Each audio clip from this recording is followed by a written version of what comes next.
Enchanted, Minnie Driver really casts a spell, but her boyfriend learns the hard way that she doesn't quite have the hang of it yet. Take a look at this. Pleased to meet you. I've never seen anything like this. I know no one has. I don't want them to, because then they might take him away. It was an accident. I was just trying to spell to trim his hair, and it went a little askew. I would have left her ages ago, except I love her so darn much, plus I have no legs. I love you too, my little Pookie Pages. Not as much as I love you, Cuddle Buns. Ooh, I loved you more. Okay, lots of love. Moving on. If only I could try that on Tim. Please welcome Minnie Driver.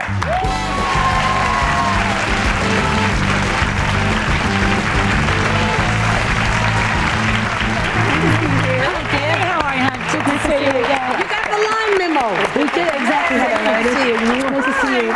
Hello, hello. Minnie, first of all, the film was so adorable. I need to take my cousins to it. I thought you were great. Thank you. Secondly, now, we were talking earlier about J-Lo changing her look, her appearance, her kind of whole thing. What do you think about that?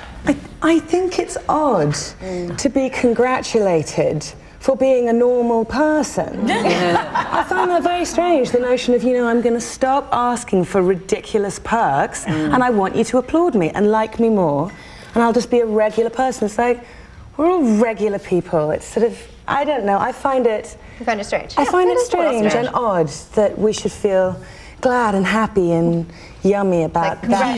You're like everybody else. Right. Great. We don't see you in the tabloids that much. You're not really out there like that. I don't really do all the... I mean, it's pretty easy to avoid. You don't go to those restaurants. You don't take your clothes off, wear their cameras. You don't...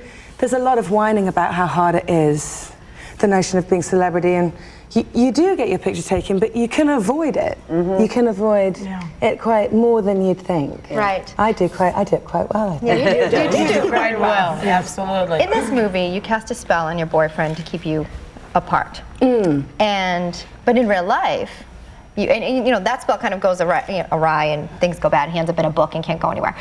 But in real life, I hear that you casted a sort of spell, we'll call it a spell, on a boyfriend, and you worked something out so that he'd have to stay with you. Oh. Well, first of all, I was like 16, 17. Are you a fairy? No. I was so nuts about this guy. Like, it was the first time I fell in love, and he was so beautiful and funny and great, and he was an artist.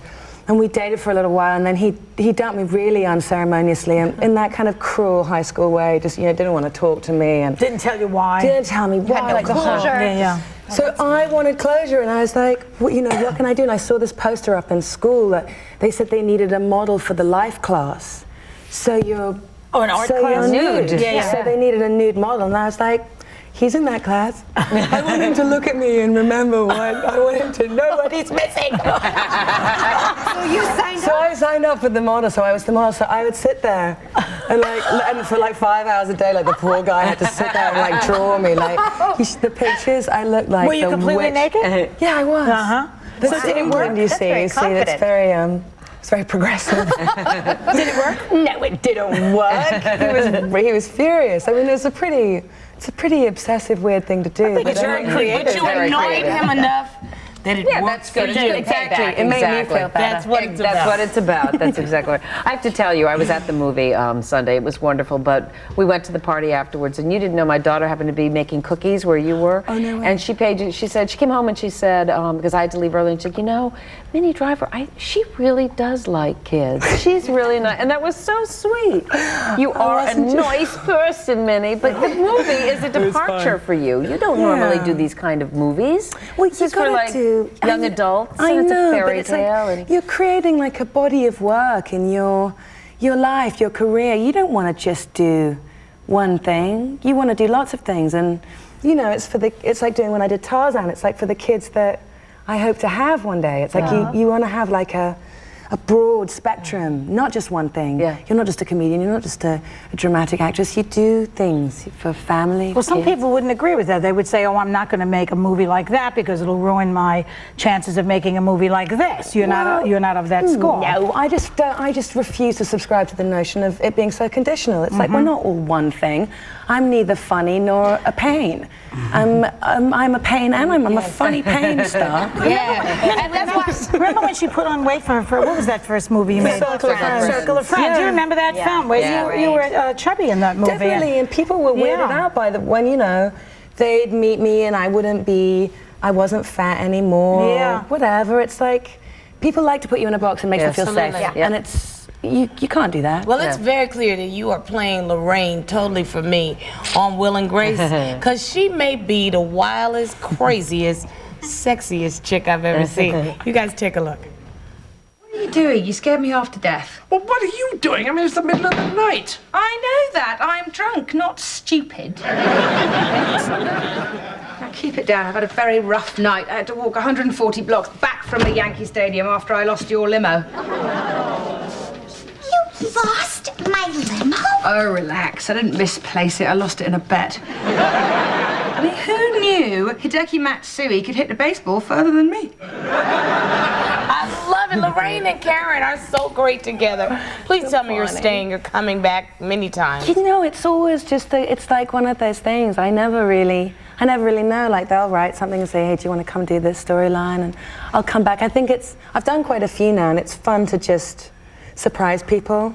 To like come back. There are a few more things planned. The Funeral on the Water, I'm sorry, is still one of my best episodes. I like the toupee with the frisbee. It's like frisbeeing Stanley's toupee. You know, you mentioned that you're many things. You have a very serious side. I know you were recently in Cambodia and Thailand for something called Make Trade Fair, the campaign. How did you get involved in that, and what was your experience like while you were there? It was probably the most amazing thing I've ever done in my life, for absolute certain. You have to understand that it's like poverty is the one thing that we could really cure in our world. You know, that it is curable. And trade, most people don't really realize, because it's not a very sort of sexy topic. Right. It's not, trade can alleviate poverty. The trade restrictions on Southeast Asian countries, on African countries, are such that they can never get ahead. They can never get to a point where they can make enough money. I mean, these women that I met are living on $35 a month. They're sending 65% of that home to their families. They can save nothing. Most of them have tuberculosis, most of them have typhoid. They're 17-year-old girls, 800 miles away from their families, and they have no choice but such incredible dignity and strength. And I laughed as much as I cried there. I mean, for sure. It was amazing. It's incredible to see that you're involved in something like that. You're so multifaceted, you really are. Fairy, no fairy, big screen, small screen. We love you. Well, thank you. Thank you. Minnie Driver, Enchanted opens in theaters on April 9th. We'll be right back.